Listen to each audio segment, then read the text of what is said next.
Brandão, eu vou falar da matéria de Sociologia do primeiro trimestre da AD. Eu vou começar pelo evolucionismo social, que nada mais é a ideia de concepção de fazer com que a sociedade mais evoluída se torne mais importante comparando com as outras existentes no mundo. E assim nasce com muita força, principalmente atualmente, o preconceito ético e racial. O evolucionismo social é uma teoria que defende o processo da evolução dos seres vivos. E através de modificações durante o tempo, lentas e progressivas, muita gente tem como base e respeito o Charles Darwin, que é o nome mais conhecido sobre o evolucionismo, que deu origem ao darwinismo, que consagrou ele como o pai da teoria da evolução. Comparando com o determinismo biológico, que nada mais é a ideia de que diferenças genéticas determinam diferenças culturais, ou seja, toda diferença ela seria estabelecida por meio dos genes. O determinismo biológico ele tem uma visão muito preconceituosa e racista, e ele não constitui uma explicação coerente para a diversidade cultural. Por exemplo, afirmar que os chineses eles são tem uma inteligência acima da média do que as outras pessoas. Isso é fazer uso do determinismo biológico. Assim como afirmar que, uma mulher ela não pode ter certo cargo bruto, como o de uma policial, por causa do gene, por ela ser mulher, por ser mais delicada. Isso dá o fato de que essa corrente de pensamento determinou uma superioridade e uma inferioridade de diversos povos e etnias. E essa visão, ela é erroneamente, como se diz, pensar atualmente nessa visão é uma visão que já está ultrapassada. E isso não é admissível nos dias de hoje. Agora eu vou falar sobre as comparações da estrutura da sociedade humana com as ações das formigas, as comparações delas. E entre a sociedade humana e as ações das formigas existem muitas semelhanças e diferenças, mas dizer que a diferença é a racionalidade não condiz, porque os insetos também racionam, interpretam do jeito deles, particular deles. E já que eles possuem sistema nervoso, eles também reagem com o meio de forma progressiva, igual os seres humanos. Assim como os seres humanos também, quando a capacidade de conquista, dominação do ambiente, quando a gente tem ideia de construir nossa ideia de engenharia junto com a dos insetos também é muito evoluída para eles, porque eles têm uma estrutura muito organizada. Eles têm muito domínio do ambiente deles. Eles têm a ideia de agir com sintonia. A diferença que tem entre nós, os seres humanos, e das formigas, dos insetos, elas vêm nos aspectos anatômicos, dos fisiológicos e cognitivos. Os indivíduos são divididos por hierarquia na sociedade humana. E equivale às classes sociais das pessoas, enquanto a das formigas e os insetos, eles possuem linhagens. Ou seja, eles têm zangões, operários, guardiões, entre outros, que especificam lá nos insetos e dividem os cargos deles. Cada um fica encarregado sozinho com um trabalho só. Ou seja, os seres humanos, como eu disse, os insetos eles têm as divisões deles muito organizada. Nenhum inseto ele faz o trabalho sozinho. cada um tem a sua função. Um não faz o trabalho de todos. Eles fazem, tem humanos que não fazem nada, não trabalham, não fazem nada, e tem humanos que fazem tudo por eles. Essa é uma diferença dos seres humanos para os insetos. Mas a principal diferença é a organização social matriarcal das formigas. Porque nós, mamíferos, o grupo ele é liderado por um macho alfa, com exceção das hienas, dos humanos, entre outros. Porque justamente como ocorre na espécie humana, essa é uma diferença principal. E agora eu vou falar sobre o senso comum, do que é para cultura para o senso comum e o que é cultura para ciências sociais. Eu vou falar agora sobre o que é cultura para o senso comum e o que é cultura para ciências sociais. No senso comum, cultura ela acaba sendo considerada erroneamente como algo culto, sofisticado, algo que só a classe alta ela domina.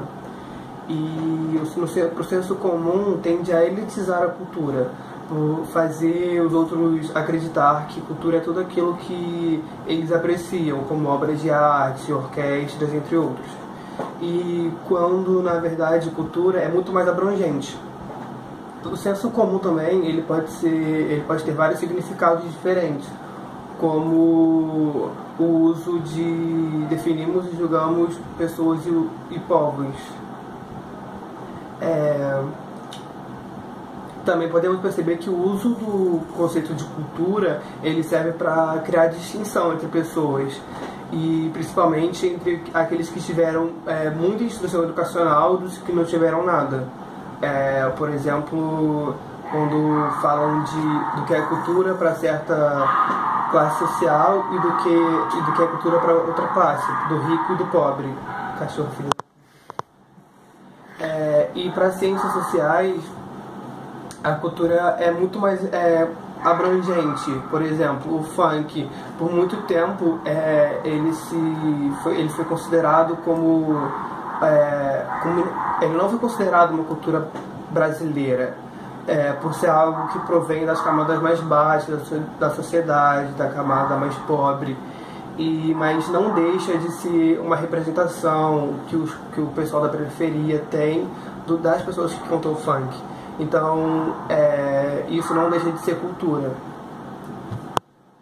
Ainda sobre o evolucionismo e os autores, vou falar dos autores que eram considerados evolucionistas, que vieram antes de Francis Bacon, como Taylor e Morgan, que baseavam-se na ideia de uma linearidade da cultura humana, em que ela é de forma gradativa e iria evoluindo.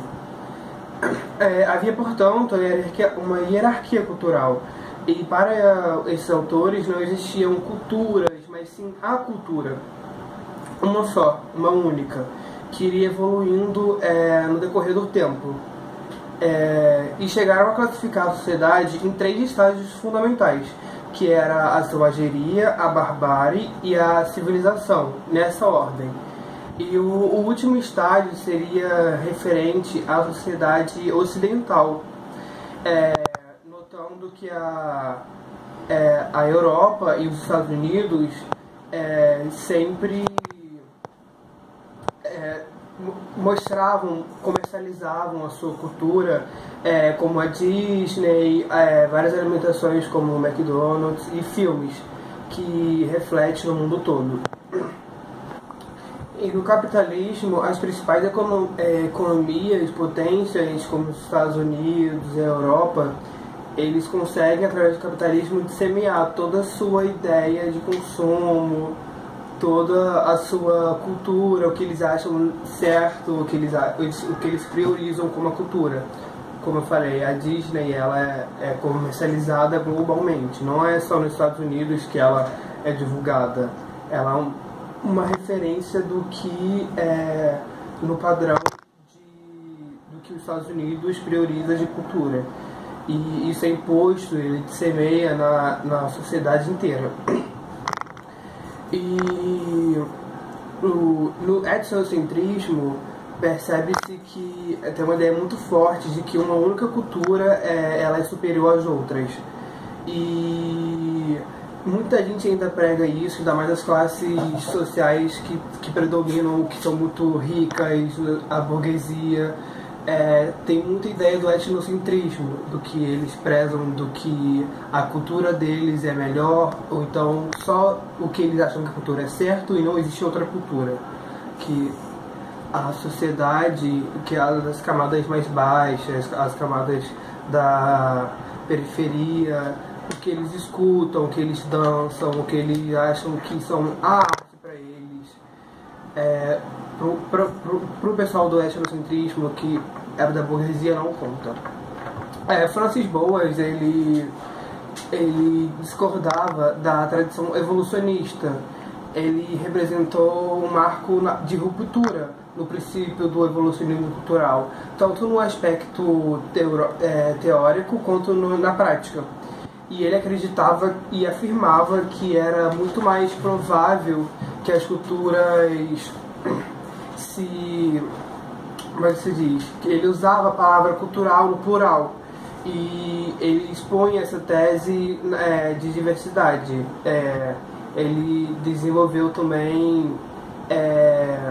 ele tentou desenvolver a cultura, como eu disse, ela no plural, ela tem noção de que elas se desenvolvem de forma independente. E o Francis Boas, ele também considerava improvável a possibilidade de uma regra geral para o comportamento humano. Ele também não acreditava que o determinismo geográfico pudesse explicar totalmente a formação e a cultura de um povo. Isso porque o determinismo ele não explica a causa de grandes diferenças culturais entre sociedades diferentes, e que elas se desenvolvam em regiões geográficas semelhantes. Francis Boas também defende que a antropologia que enxerga a cultura como um conjunto de diversos fatores, como a totalidade, e como algo que é impossível de ser resumido em leis. Tipo, não pode ter leis para classificar culturas, e tais como muitas vezes existe na ciência biológica. Agora eu vou falar de ideologia, porque é um termo que está muito relacionado à cultura, que foi o que eu falei antes. E tudo que nós falamos, pensamos, fazemos, ela é marcada por um conjunto de ideias produzidas ou não por cada um de nós. Por exemplo, na sociedade você vai tentar se encaixar em certos padrões de pessoas, de tribos, pelo linguajar, pelo tipo de roupa que ela usa, o lugar que ela frequenta. Por exemplo, tem características de cada década, dos anos 80, dos anos 70, tem características, como eu posso dizer, de vestimentas, o linguajar muda com o tempo. E ainda que sejamos apenas reprodutores de reflexões alheias, mesmo no senso comum, é presente um conjunto de pensamentos que a gente pega como verdade. Atualmente tem certos tribos que a gente vai ver o comportamento e a gente pode analisar se a gente quer ou não participar desse tipo de pessoas, sabe? Do modo de falar, modo de agir, modo de se vestir.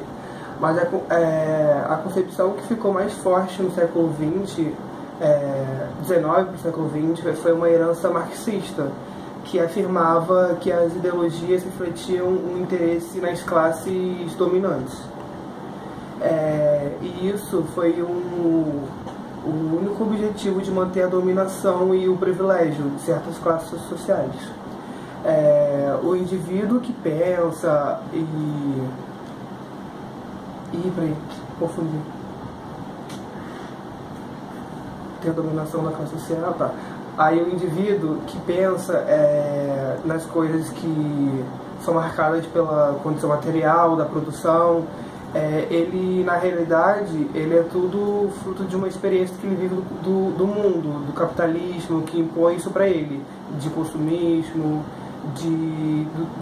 ele sempre tem que renovar um carro, da pessoa sempre tem que comprar o tênis que lançou na moda. Essa é a ideia do capitalismo, que essa vivência ela está marcando para a gente olhar para o mundo de outra forma.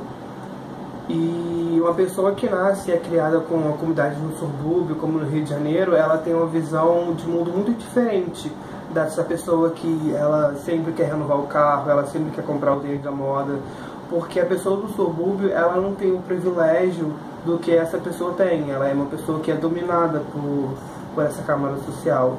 E simplesmente porque é uma maneira como ela tem de ver o mundo sobre o que o capitalismo transmite para ela, sabe?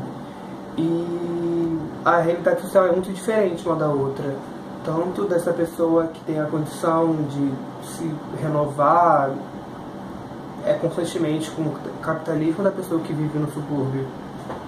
E eu vou falar agora da antropologia. Eu vou falar de antropologia, que, como eu falei um pouco sobre a teoria evolucionista, a teoria evolucionista está dentro da antropologia, então eu vou falar um pouco sobre isso. Que a antropologia nada mais é o estudo do homem como um ser biológico, social e cultural, que ele atribui questões da sociedade, ele constrói cultura e etc. Sendo cada um dessas dimensões por si só muito amplas. Ele é um social muito amplo, o ser humano constrói um cultural muito amplo. Esse conhecimento ele é muitas vezes dividido em áreas diferentes, como a antropologia física ou biológica, que tem os aspectos genéticos e biológicos do homem. E também tem a antropologia social, que é nada mais a organização social e política que o homem construiu, com parentescos e instituições sociais. Tem a antropologia cultural, que nada mais é o sistema simbólico de religião e comportamento humano, e a arqueologia, que as condições de existência dos grupos humanos desaparecidos. E qualquer que seja a definição adotada, é possível entender a antropologia como uma forma de conhecimento sobre toda a diversidade cultural. Isso é buscar, de certa forma, a resposta para entender o que somos a partir do espelho fornecido pelo outro. Você se vê pelo outro. É uma maneira de se situar na fronteira de vários mundos sociais e culturais.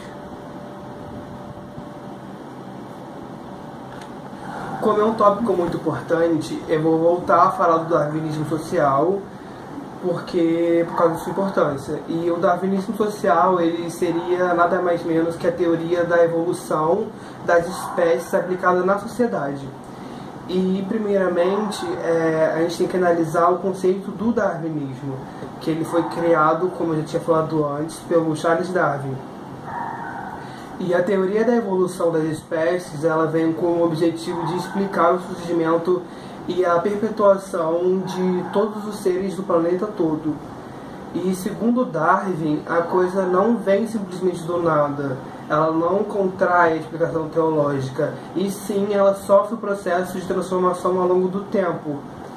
E para ter um processo de evolução, para esse processo de evolução aconteça, tem que ter os seguintes processos: a mutação, que é o resultado imperfeito da reprodução; a reprodução, que seria a produção de cópias de si mesmo, ou seja, se propagar a sua própria espécie; e também tem a hereditariedade, que é a herança de algumas características genéticas do ser que lhe produziu.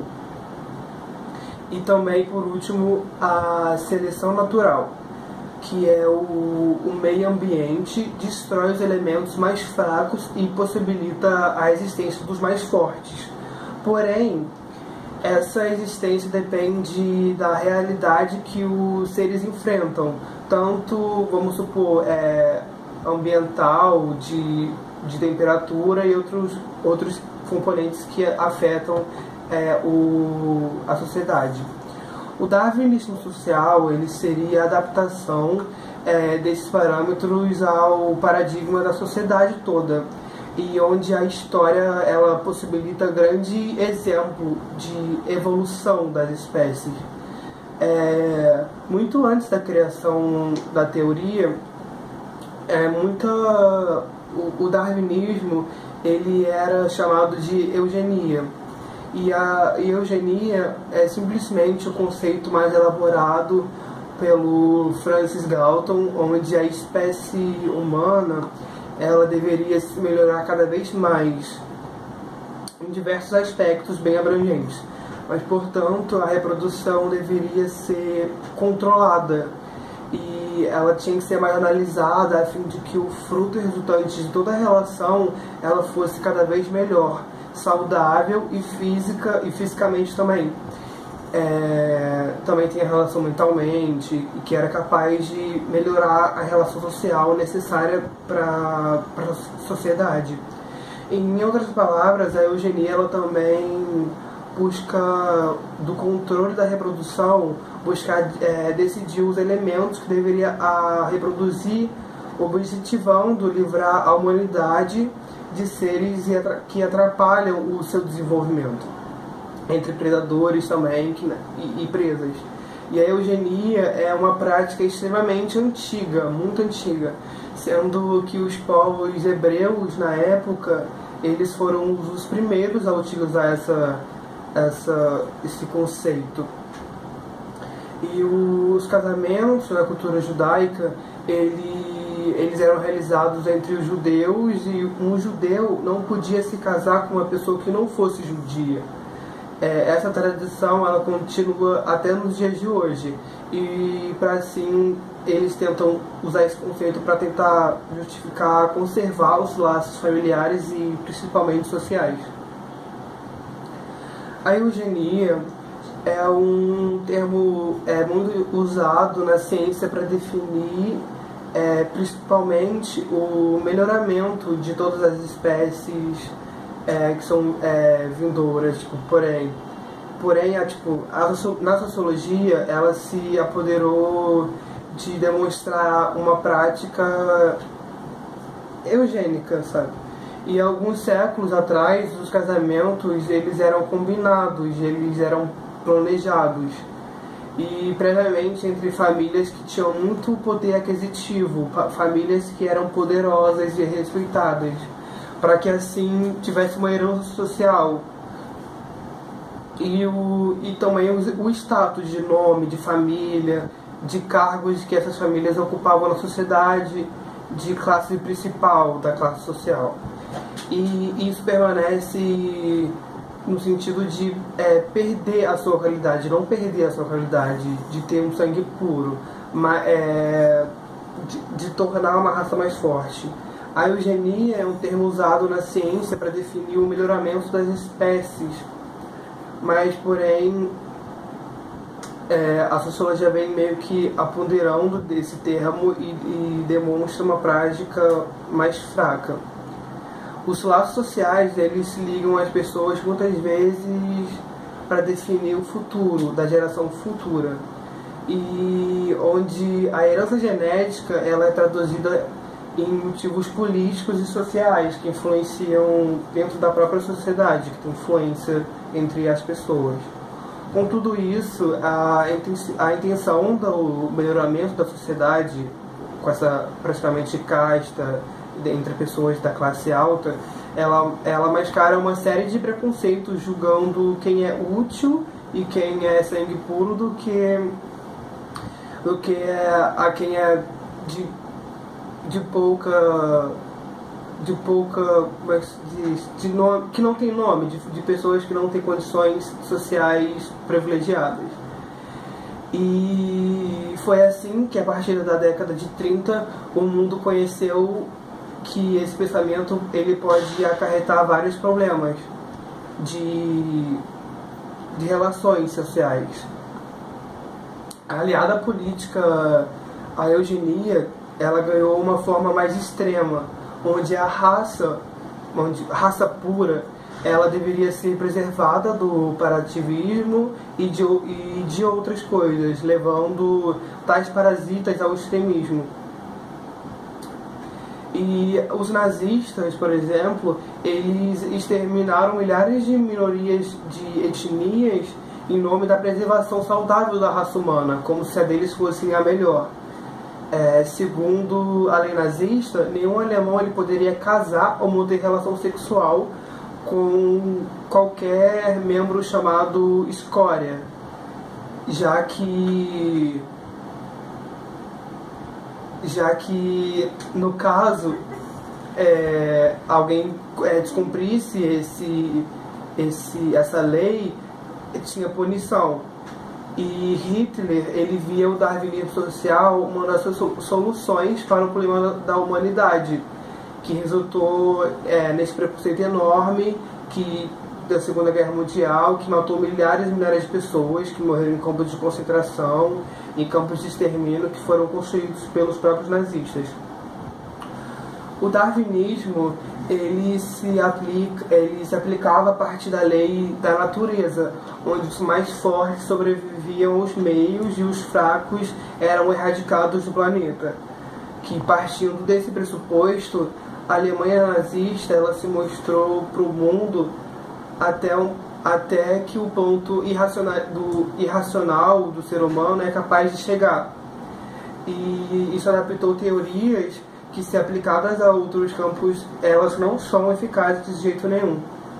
Seguindo essa premissa, até hoje a gente tem presente na nossa realidade, na nossa sociedade, diversas práticas darwinistas, que elas segregam na sociedade. Isso continua dividindo, sempre dividiu e vai dividir as classes sociais. O rótulo que tem, e é notório, que é a grande arma daqueles que professam o darwinismo social, atualmente, é que a nossa própria realidade brasileira, a gente percebe tais práticas do darwinismo social. E o processo de favelização, por exemplo, ele vem ocorrendo por diversos anos e ocorre de forma acelerada e muito desordenada. E há algum tempo essa comunidade ela vai carecer do básico para se viver, como exemplo da saúde, de segurança, de saneamento básico, como esgoto, e entre outros, e educação também. E essa ausência do Estado ela acaba resultando no crescente aumento da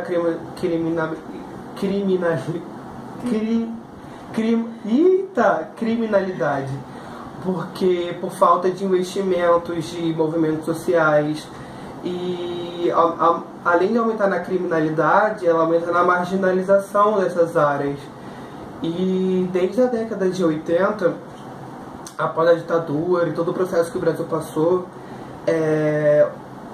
essas áreas de favelização, elas sofreram uma intensa atividade policial, que até hoje ela é utilizada por meios ilimitados de força, a fim de conseguir objetivos de manter a segurança e dos bairros, que eles dizem de manter a segurança. Porém, a própria sociedade, ela rotulava essas áreas conflituosas de favelização comum sendo antros de criminalidade. Sempre julgavam que as pessoas que viviam ali, elas seriam criminosas, elas seriam mau caráter, entre outras, assim. Só que esse preconceito, ele é enraizado, ele é de muito tempo atrás, que não se solucionou. Então o governo não pegou, o Estado não pegou nenhuma medida para tentar solucionar isso. E a população, elas entram em constantes conflitos, principalmente quem é da favelização, quem visivelmente a diferença de quem é da favelização, que mora na favela, e de quem é da Zona Sul, por exemplo, demonstra visivelmente o pensamento darwinista que esse pessoal da Zona Sul tem, que é onde mostra diversos conflitos da diferença social, e que mostra que tem diferença social, tem diferença de classe e tem diferença de rico e pobre. Agora a matéria da D1 acabou e eu sigo depois com a matéria da verificação.